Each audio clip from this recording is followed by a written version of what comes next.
The signal from the stars. The vast emptiness of space stretched before Captain Joaquin Vega as he stood on the observation deck of the UNDF Tempest. His dark eyes reflected the distant stars, tiny pinpricks of light in the endless void. 20 years of service in the United Nations Defense Fleet had etched lines into his face, but had never dimmed the wonder he felt when gazing into the cosmos. Captain, the voice of Lieutenant Nadia Akafer broke through his thoughts. We're picking up something unusual. Vega turned, studying his communications officer's expression. Unusual how?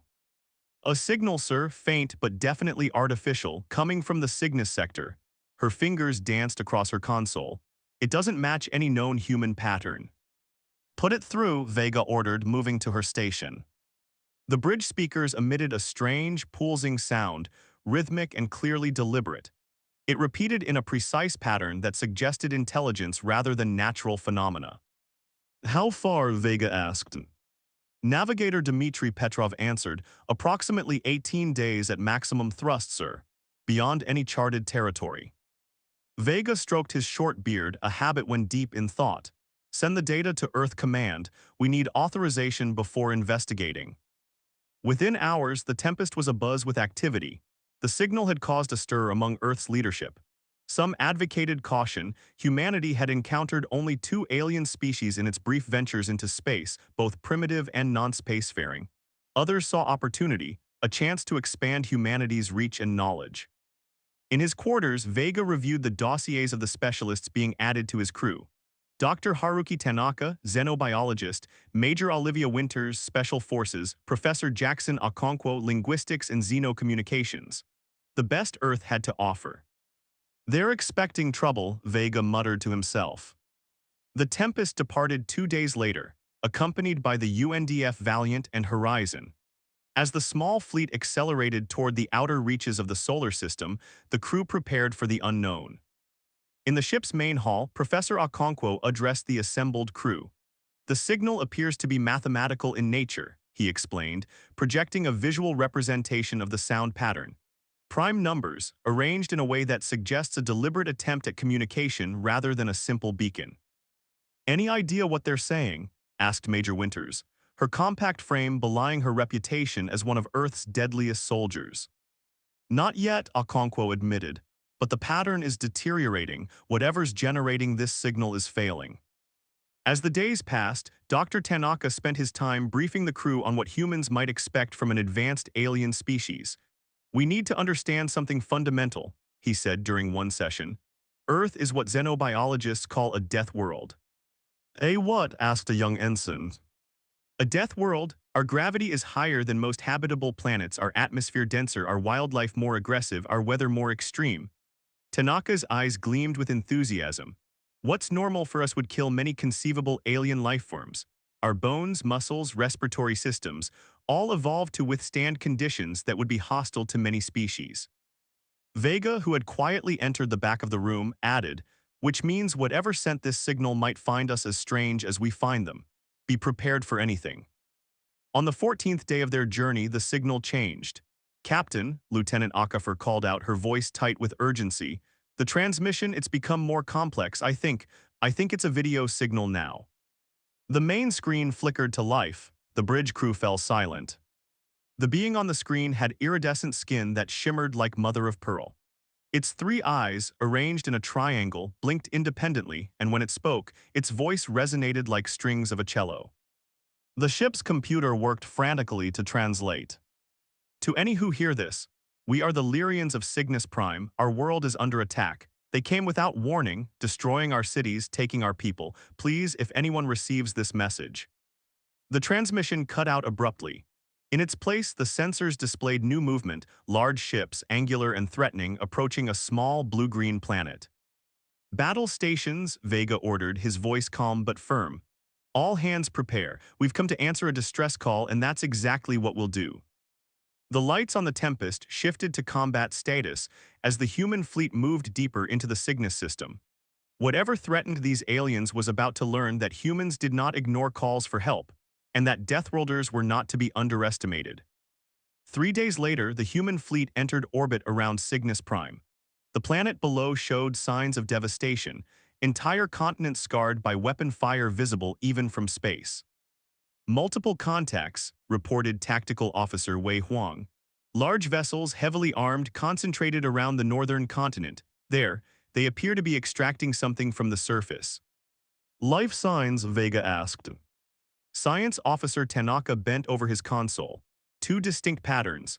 One matches the beings from the transmission concentrated in what appear to be underground shelters. The others, nothing like I've ever seen. Extremely dense biological readings, high energy outputs. Captain Okafor interrupted, we're being scanned. Vega stood tall, open a channel broad spectrum. The channel open, sir. This is Captain Joaquin Vega of the United Nations Defense Fleet of Earth. We are responding to a distress call from this planet. Identify yourselves and cease hostile actions immediately. For several tense moments there was no response. Then a harsh, grinding voice filled the bridge, the translator struggling. This world and its resources are claimed by the Vicari Dominion. Depart this system, unknown vessels. This harvest is not your concern. Vega's eyes narrowed. There will be no harvest today, stand down or face the consequences. The only reply was a sudden surge of energy as the Vicari ships launched their attack. Evasive maneuvers, Vega ordered. Return fire, target weapon systems only. The human ships moved with surprising agility, their smaller size allowing them to dodge the worst of the assault. The Tempest shuddered as a glancing hit struck its shields. Shields at 78%, Wei reported calmly. Their weapons are powerful but slower than ours. The skirmish was brief but intense. The Vicari, clearly unprepared for serious resistance, soon withdrew their forces to a higher orbit. They're regrouping, not retreating, Wei noted. That gives us time, Vega said. Dr. Tanaka, find me a safe landing zone near the largest concentration of survivors. We need to make contact. An hour later, Vega led a small team to the surface. The planet's gravity was notably lighter than Earth's, making each step feel buoyant. The atmosphere, while breathable, had a higher oxygen content that made the humans lightheaded until their suits compensated. The landscape around them was otherworldly beautiful, crystalline structures rising from soil that shimmered with bioluminescent organisms. But many of the structures were now broken, shattered by the Vicari attack. Movement ahead, said Major Winters, raising her weapon. From behind a fallen crystalline spire, several figures emerged slowly. They matched the being from the transmission, slender, iridescent humanoids with 3 eyes. They moved with fluid grace, their bodies seemingly fragile. One stepped forward, studying the humans with obvious surprise.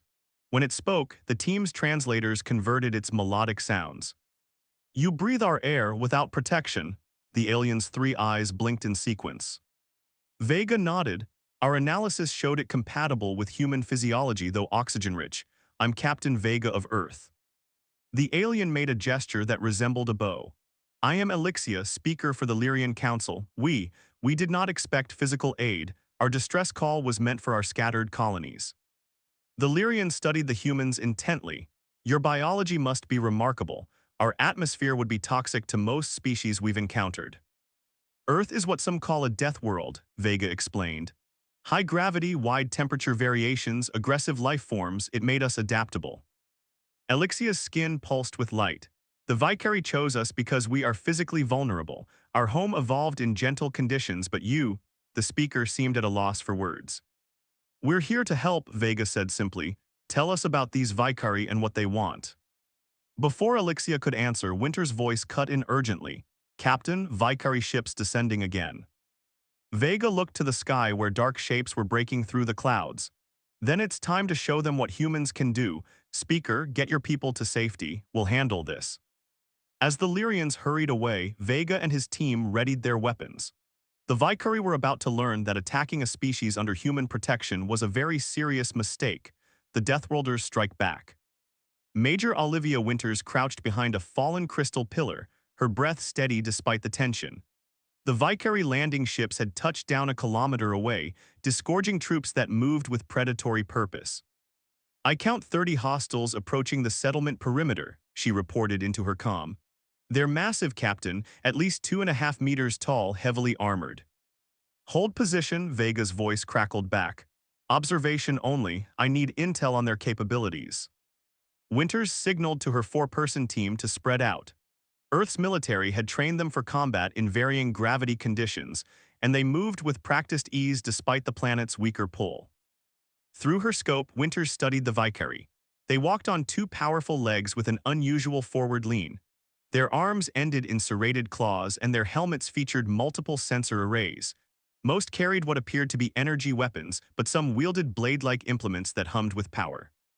Back at the Lyrian settlement, Captain Vega met with Speaker Elixia in an underground chamber. The room was uncomfortably warm for the humans, but apparently ideal for the Lyrians. The Valkyrie are resource harvesters, Elixia explained, her skin fluctuating in colors that the humans had learned indicated distress. They travel between star systems taking what they need: minerals, technology, and genetic material. Dr. Tanaka looked up from his scanner. They take prisoners. Yes, Elixia's three eyes blinked in sequence. They study species for useful traits. The strong become slave soldiers, the rest. The speaker didn't finish. Vega frowned. How many colonies have they attacked? Many. They avoid well-defended worlds. The Lyrians are peaceful. We never developed significant military technology. Elixia gestured to the humans. We find your comfort in our environment astonishing. The atmospheric pressure alone would crush most spacefaring species without protective suits. Tanaka smiled. What's normal for us is extreme for you. Earth has almost twice this gravity. Our bodies evolved to withstand pressures, temperature variations, and toxins that would kill most species. Deathworlders, Elixia whispered, we thought such beings were myths. Vega's comm buzzed. Captain, Winter's voice was urgent. The Valkyrie are approaching a group of Lyrians who couldn't reach the shelters. Request permission to engage. Vega looked at Elixia, who trembled visibly. Permission granted, Major. Minimal force if possible. We need prisoners for intelligence. In the field, Winters signaled her team forward. They moved silently, using the crystal formations as cover. The Valkyrie had surrounded 12 Lyrians who cowered against a building wall. On my mark, Winters whispered. 3, 2, 1, engage. The humans struck from multiple angles. Their weapons fired specialized rounds designed to penetrate armor without killing. 2 Valkyrie fell immediately, stunned by the unexpected attack. A third swung toward Winters, faster than something that size should move. It fired its weapon, a burst of energy that melted the crystal behind her as she rolled away. The reduced gravity allowed her to leap higher than normal, and she used this advantage to vault over the Valkyrie, firing down at its sensors. Corporal Takahashi engaged another at close range, discovering that despite their size, the Valkyrie had surprising weak points at their joints. His combat knife, a simple steel blade, seemed to confuse the alien, whose armor was designed to repel energy weapons. The skirmish lasted less than 3 minutes. 6 Valkyrie lay unconscious, 2 retreated, and the rest fought until Winters had no choice but to use lethal force. Area secure, she reported, breathing heavily. The surviving Lyrians stared at the humans, with all 3 eyes wide open in what might have been awe. You fought them directly, one Lyrian said through the translator. No one fights the Valkyrie directly. Winters helped the aliens to their feet. We do. Back at the settlement, Vega received Winters' report with grave interest. The Valkyrie were surprised by our attack, Winters explained, standing at attention despite her fatigue. They're physically stronger than humans but unused to opponents who can match their speed. Their armor has vulnerabilities at the joints, and they rely heavily on technological advantages. Vega nodded. Good work, Major. He turned to Elixia. Speaker, we need to prepare. The Valkyrie will return in greater numbers now that they know we're here, and we need to understand why they specifically targeted your colony. Elixia's luminous skin dimmed slightly. They came for something we discovered in the deep caves, something ancient and powerful. The speaker's voice dropped. Something that might change the balance of power in this entire sector of space. Vega's eyes narrowed. The mission had just become significantly more complicated. The underground war room glowed with holographic displays showing the Lyrian settlement and surrounding terrain. Captain Vega studied the tactical map, while his officers and Lyrian representatives gathered around. The Valkyrie fleet is growing, Navigator Petrov reported. Our sensors detect 14 ships now in high orbit. They're larger than the ones we encountered initially. Vega nodded grimly. The situation was escalating quickly. What about this discovery the Vicari are after? Elixia guided the hologram to display a deep underground chamber. 3 months ago, our explorers uncovered this structure. It predates our colony by thousands of years. Inside, we found technology beyond our understanding. The hologram shifted to show a pyramidal object approximately 2 meters tall, covered in intricate patterns that seemed to shift as they watched. We believe it's an energy source, Elixia continued. When activated, it produced readings that defied our science. The energy signature was detected across the system. Tanaka leaned forward. That's what attracted the Vicari. Yes, they arrived 2 weeks later, demanding we surrender the artifact. Elixia's skin pulsed with a dim light. When we refused, they attacked. Major Winters, freshly returned from the field, joined the conversation. Based on our engagement, the Vicari have superior numbers and technology, but they lack tactical flexibility. They've grown accustomed to overwhelming weaker species. Vega paced around the hologram. Then we use that against them. They don't expect resistance, especially from a species like ours that they've never encountered. Sir, Winters suggested, what if we move the artifact? Use it as bait to draw them into a trap. Vega's eyes lit up. Exactly what I was thinking, Major, he turned to Elixia. With your permission, Speaker, we'll relocate the artifact to the surface somewhere defensible. Elixia's 3 eyes blinked in sequence. You wish to fight the Vicari directly. Even our most advanced defense forces avoided direct confrontation. That's precisely why they'll never expect it, Vega explained. They believe that the logical response to a superior force is retreat or surrender. Humans developed different logic on our death world. The speaker seemed confused. What logic is that? Lieutenant Wei answered with a slight grin. Sometimes the best defense is a good offense. As the meeting continued, they developed their strategy. The ancient artifact would be moved to a partially collapsed structure that offered natural protection on 3 sides. Human combat engineers quickly began modifying the area, using both Earth technology and salvaged Lyrian materials. We need to understand their attack patterns, Vega said. Major Winters, take a small team to observe their landing party.